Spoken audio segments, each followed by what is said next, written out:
Welcome to the Still Small Voice Within podcast. I'm Pamela. Each week we begin with a question, or sometimes an observation from ordinary life, explore a few things life has taught me, share a story, and see what wisdom emerges along the way. Today's question is, who wrote the script you're living?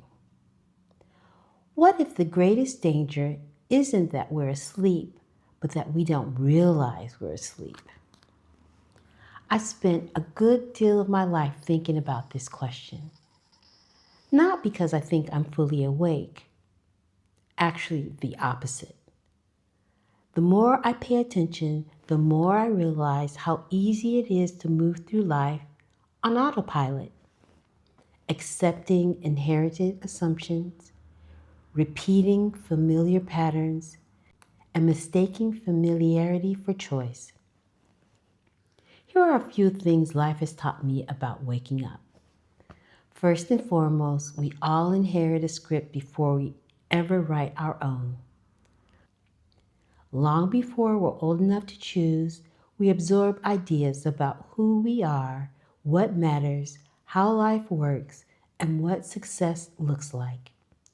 Some of those lessons are useful, some are not. My father was a dentist, therefore I will be a dentist. People like us don't do that. This is how it's always been done. These scripts come from family, culture, religion, education, profession, or community. Often we don't even notice we're following it because it's the only thing we know. So the question isn't whether we inherited a script. We all did. The question is whether we're still reading from it. Now, repetition is not the same thing as consciousness. I brush my teeth every morning. That's repetition. I walk my dog every day. That's repetition. The issue isn't repeating something. The issue is repeating something without awareness. There's a difference between choosing a habit and simply continuing one. There's a difference between living a life and inheriting one. Sometimes we continue doing things because they serve us. Sometimes we continue because we never stop to ask whether they serve us or not. Next, waking up often begins with discomfort. Most people don't question their assumptions when life is working exactly as expected. Questions tend to emerge when something no longer fits. A career stops making sense, a relationship changes, a loss occurs, a dream no longer feels like our dream. The discomfort isn't always a problem to solve. Sometimes it's an invitation to pay attention. Something inside of us says, wait a minute. That moment may be the beginning of waking up.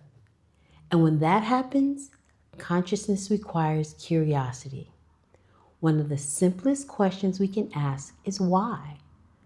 Why do I believe this? Why am I doing this? Why does this matter to me? Do I still want what I wanted 10 years ago? Do these choices still reflect who I'm becoming? Curiosity interrupts autopilot, not because it guarantees answers, but because it creates the possibility of choice. And we all have zombie moments. It's easy to see unconscious behavior in other people. It's much harder to see it in ourselves.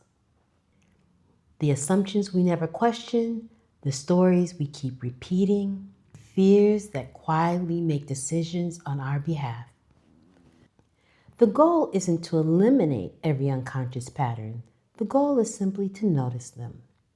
Awareness gives us options. And finally, sometimes the stories we're repeating is about someone else. One of the easiest things to do is to place people into familiar categories. And once we assign the label, we often stop looking. But real lives are usually more complicated than the stories we tell about them. A person may appear unconventional from the outside and deeply committed on the inside.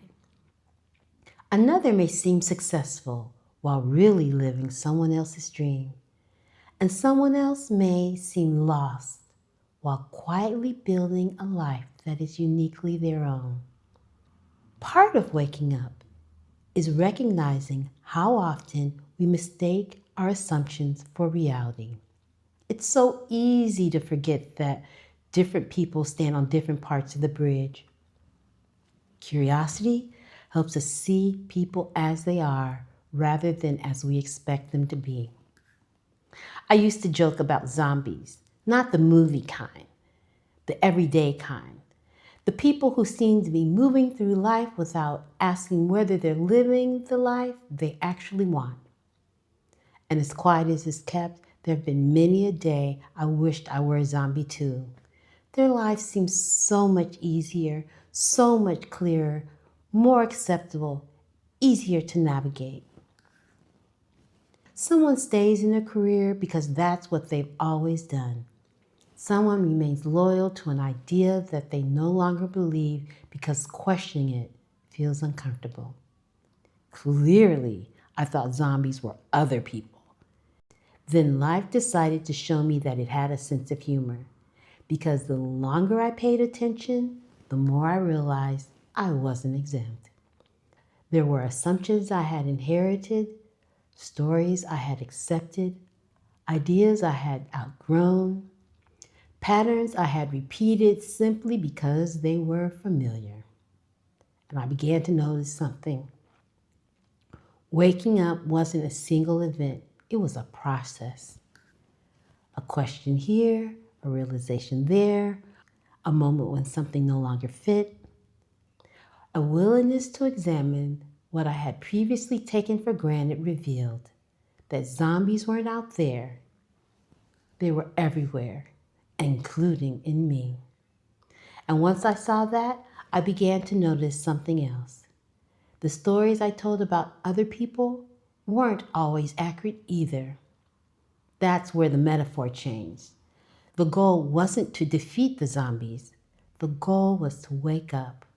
The goal was to choose what would be carried forward and what would be left behind. And waking up was no easy task because it came with risk. The risk of losing friends, family, and familiars, because not everyone is willing to leave their comfort zone and can't imagine why you would want to either. Perhaps the challenge isn't becoming someone new. Perhaps it's becoming more conscious of the person we already are.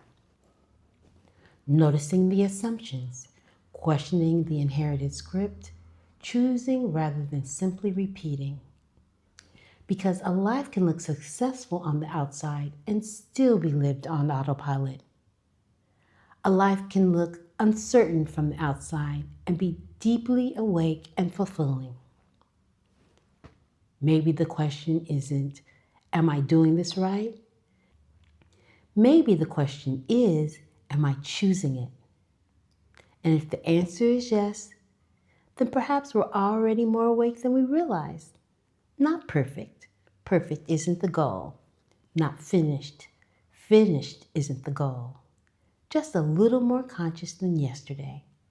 And sometimes that's enough. Sometimes that's perfect. And I leave you with these questions. What beliefs have you inherited? Which ones still serve you? Where might you be living on autopilot?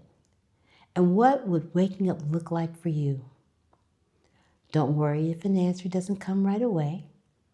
Some questions aren't meant to be solved immediately. You can simply carry them with you, and when the time is right, they'll be there waiting. Thank you for dropping by, and may you be well.